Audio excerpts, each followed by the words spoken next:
Prof, pernah mikir nggak sih di Iya. film Avatar tuh manusia dari bumi jauh-jauh terbang light years ke planet Pandora cuman demi nambang unobtainium. Itu resource yang emang langka sih, tapi harganya selangit. Kok niat banget ya, Prof? Kelihatannya fiksi sih ya Kak Asari ya. Padahal kalau ditarik ke sejarah kita, cerita Pandora itu pernah terjadi di Indonesia loh. Ratusan tahun yang lalu. Loh, masa, Prof? Loh iya, waktu bangsa Belanda dan armada VOC itu menjelajah samudra cuma demi kepulauan kita ya. Jadi nah, target mereka sama, memburu harta karun ya. Memburu harta karun bernilai fantastis saat itu, bedanya unobtainium versi Indonesia namanya yaitu tadi rempah-rempah.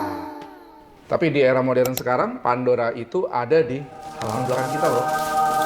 Yang namanya hutan hujan tropis Nusantara, menyimpan ribuan tanaman obat yang selama ini kita konsumsi secara empirik. Ya, tapi rahasia saintifiknya, molekularnya, selulernya ya belum sepenuhnya terungkap. Wait. Jadi tanaman herbal itu ibarat sumber daya tersembunyi Pandora gitu ya, Prof ya? Exactly Kak, ya. Di balik daun, batang, dan akar tumbuhan kita ini ada molekul ajaib ya, mulai dari flavonoid, alkaloid hingga terpenoid. Nah, selama berabad-abad nenek moyang kita ini meraciknya menjadi jamu berdasarkan observasi empirik ya. Tapi tugas kita sebagai ilmuwan masa kini ya, bukan cuma jualan cerita rakyat ya. Nah, tugas kita adalah membongkarnya di tingkat molekuler. Kita akan membuktikan bagaimana senyawa alam yang dulu diburu sebagai bumbu dapur kini bertransformasi di laboratorium menjadi senjata presisi untuk menginterupsi jalur pertumbuhan sel kanker.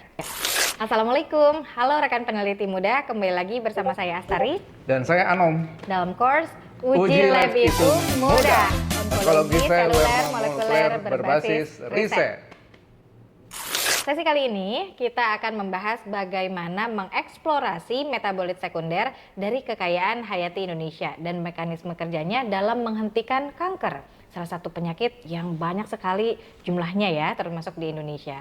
Kita juga akan membedah karakteristik molekuler sel kanker sebagai target terapi, mempelajari alur pengujian ilmiahnya, mulai dari uji sitotoksisitas hingga validasi in vitro dan juga in vivo, serta menginterpretasikan data riset untuk melihat potensinya sebagai kandidat obat masa depan.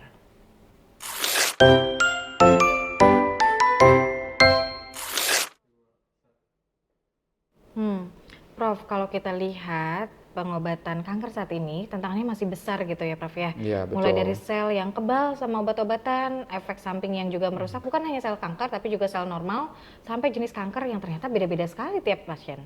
Nah, besar banget Kak Sari ya. Setidaknya ada 3 tembok besar dalam terapi kanker konvensional saat ini.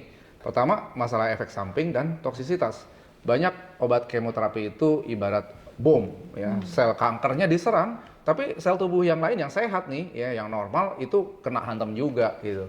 Terus yang kedua, munculnya resistensi obat. Sel kanker itu sangat adaptif loh Kak Sari ya. Mereka punya cara pintas untuk membuang obat yang masuk ke dalam selnya. Dia punya tuh mekanisme seluler seperti itu. Wait, membuang obat. Gimana tuh maksudnya, Prof? Nah, contohnya pada kanker payudara, ya breast cancer. Sel kanker di sana bisa memproduksi protein khusus bernama ABCG2 ya. Protein ini bertindak sebagai efflux pump atau pompa pembuang. Ya, jadi kalau di Muara Karang itu ada pompa untuk buang air laut. Nah, ini kira-kira seperti itu gitu ya.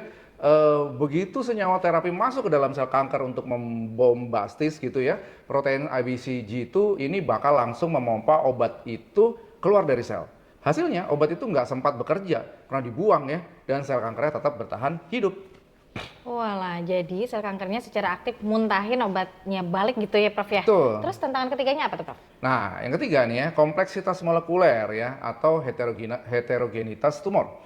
Ya, jenis kanker yang berbeda, bahkan sel kanker pada satu pasien yang sama bisa punya karakteristik dan jalur pertumbuhan yang beda-beda.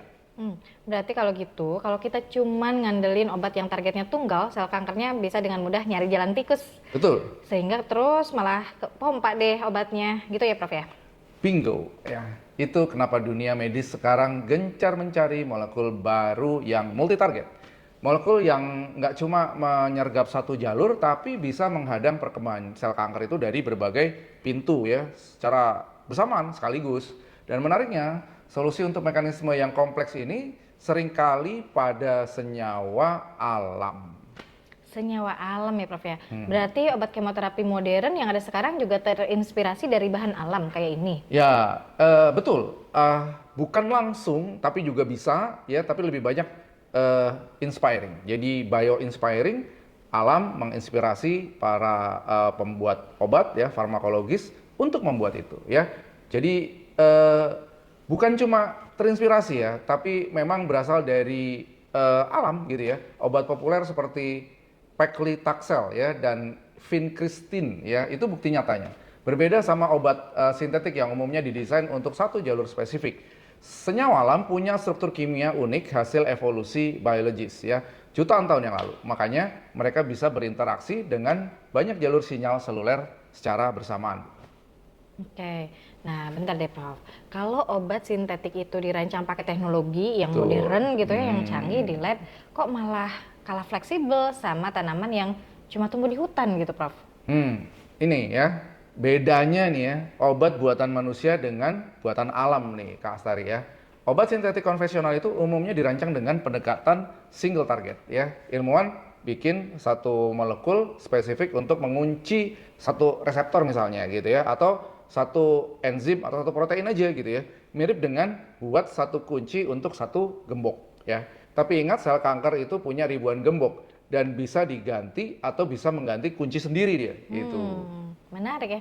Terus kalau senyawa alam gimana nih Prof? Nah, senyawa alam itu adalah hasil perang biokimia selama jutaan tahun ya.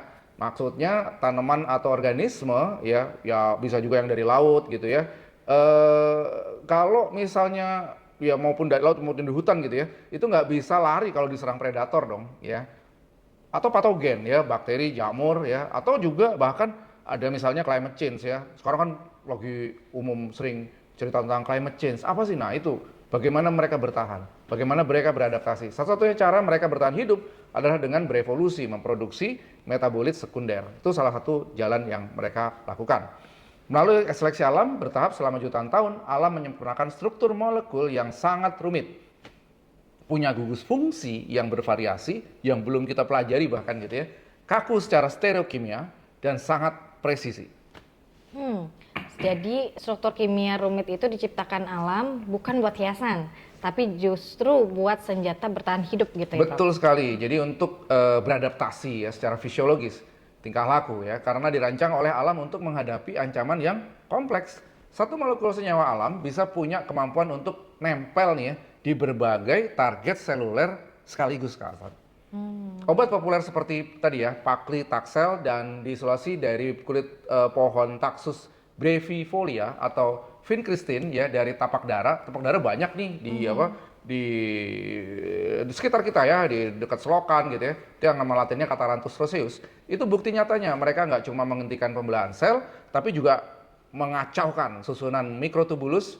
Mikrotubulus tuh organel di dalam sel sih ya, dan dia tuh bisa memicu sinyal kematian sel atau yang disebut sebagai program cell death atau apoptosis. Walah, jadi kalau obat sintetik itu biasanya cuma punya satu kunci tadi dideskripsikan kayak gembok itu ya. Sementara molekul senyawa alam itu ibarat kunci master. Jadi kita bisa pakai untuk bongkar dan juga ngunci banyak sistem keamanan sel kanker sekaligus. Ya, betul sekali. Seperti ini, sipir penjara dia punya master kunci, dia bisa buka macam-macam ya dari kamar yang lain. Nah, di situ kenapa senyawa alam jadi modal yang sangat berharga untuk mengatasi multi-drug resisten dan kompleksitas sel kanker.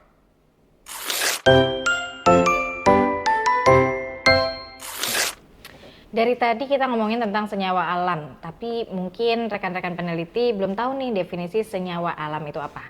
Sebetulnya apa sih Prof yang dimaksud dengan senyawa alam dan apa bedanya senyawa alam ini dengan senyawa lain di dalam organisme hidup Prof? Nah, gini kasar ya, organisme hidup itu menghasilkan dua kelompok molekul ya.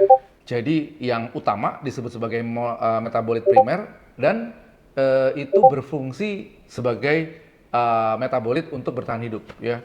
Penting lah, inti gitu ya. Seperti ya sehari-hari kita butuh protein. Nah, itu adalah protein adalah metabolit primer ya, dan juga untuk menghasilkan energi. Dan ada yang kedua adalah metabolit sampingan ya, atau yang disebut sebagai metabolit sekunder. Nah, yang sekunder ini jarang dikenal nih, jadi makanya sering dengar tapi nggak tahu ini sebenarnya kelompok apa gitu ya. Contohnya apa? Alkaloid ya. Sering dengar alkaloid Kak? Yang alkalin kali ya, alkalin si baterai ya. Nah, itu mirip lah sifatnya gitu ya, alkaloid ya. Dan juga misalnya pokoknya yang belakangnya loid-loid, nah gitu ya. Flavonoid ya, terpenoid sampai polifenol. Nah, ini polifenol khusus juga ya. Nah, metabolit sekunder inilah senjata adaptasi mereka yang punya aktivitas biologis hebat untuk meredam sel kanker. Nah, Indonesia itu kan kita terkenal dengan sebutan negara mega biodiversitas. Nah, Berarti betul sebenarnya tuh. biodiversitas kita banyak banget. Kita Betul. punya harta karun yang tidak dimiliki oleh negara lain Betul gitu sekali. ya. Tapi sebagian besar sepertinya belum tereksplor nih Prof ya. Yang kita tahu cuman misalnya kurkuma longa, keladi tikus, kelor, terus binahong. Di laut kita punya spons laut dan eucheuma. Kita terbukti punya aktivitas sitotoksik yang kuat membunuh sel kanker. Nah, tapi coba diingat Kak Sari ya, di laboratorium cuma bisa membunuh sel kanker aja nih. Nah, itu belum cukup ya. Untuk bikin suatu senyawa disebut potensial, maka sebagai kandidat obat ya, itu perlu ada hal yang lain untuk mendukungnya. Dia mencapai level tadi. Loh kok gitu Prof? Kan tujuannya memang membunuh sel kanker.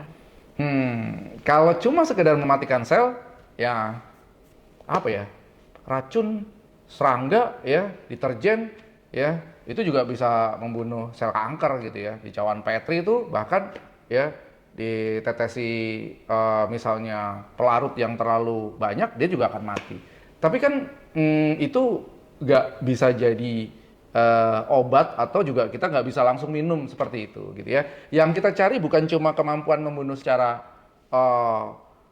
masif gitu ya, tapi kemampuan untuk memodulasi mekanisme molekuler secara presisi dan spesifik pada sel kanker ya, tanpa merusak sel normal atau sel sehat di sekitarnya. Kalau dari penjelasan itu berarti kita harus punya peta target yang jelas gitu Prof. Betul. Nggak asal racun. Ya, betul. Betul sekali ya. Senyawa alam yang hebat itu bekerja seperti tim reaksi cepat atau tim taktisnya molekuler ya. Mereka bisa pertama ya menghentikan siklus sel. Jadi cell cycle arrest ya, bikin sel kanker menjadi mogok membelah lah gitu ya. Jadi mager ya, udah nggak membelah lagi gitu ya. Terus kemudian memicu apoptosis tadi. Apoptosis itu program cell death. Jadi sel tuh punya program untuk mematikan dirinya sendiri, bunuh diri gitu ya.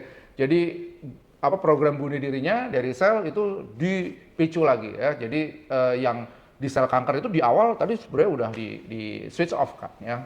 Ya, yang berikutnya itu adalah mengatur kadar ROS atau reaktif oksigen spesies. Menciptakan stres oksidatif yang secara spesifik menghancurkan bagian dalam dari sel kanker. Nah, memotong jalur pensinyalan raksasa seperti PI3K, ya, aktin dan mTOR yang mengatur kelangsungan sel hidup. Ya. Jalur MAPK untuk proliferasi hingga NF-kappa beta yang memacu atau memicu inflamasi dan kebalnya sel kanker. Oke, jadi saat senyawa alam masuk, dia akan mengacak-ngacak dan mematikan saklar pertumbuhan dari kanker dari dalam secara serentak gitu. Ya. Tapi Prof, kalau jalurnya rumit dan presisi seperti itu, berarti nggak semua tanaman herbal yang diklaim berkhasiat di masyarakat bisa kita langsung olah dan juga pakai jadi obat anti kanker dong ya? Nah iya, nggak semua begitu sih kasar ya. Klaim empiris atau rebusan herbal gitu ya, itu baru pintu awal aja sebenarnya. Di beberapa orang bisa berkhasiat ya langsung ya, tapi nggak semua orang. Nah, kenapa? Karena ada perbedaan metabolisme. Dari situ kita harus masuk ke pembuktian ilmiah yang ketat ya. Walah, berarti untuk membuktikannya kita harus lewat 4 tahapan pengujian seluler utama yang tadi sudah dibahas ya Prof? Nah iya. Pertama, uji sitotoksisitas dan viabilitas sel. Ya. Buat ngukur sejauh mana senyawa tersebut mampu mematikan sel kanker dan juga mencari berapa sih sebenarnya dosis efektifnya. Betul. Kedua, uji proliferasi.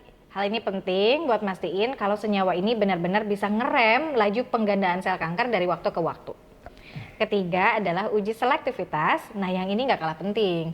Buat mastiin senyawanya cuma beracun buat sel kanker saja, ya. tapi dia tetap aman dan juga ramah untuk sel normal. Nah, Dan yang terakhir yaitu validasi mekanisme molekuler buat membuktikan secara presisi di tingkat gen dan protein apakah senyawa kita benar-benar memicu apoptosis atau memotong jalur sinyal kankernya. Nah, semua perjalanan ilmiah itu diawali dari langkah yang paling mendasar.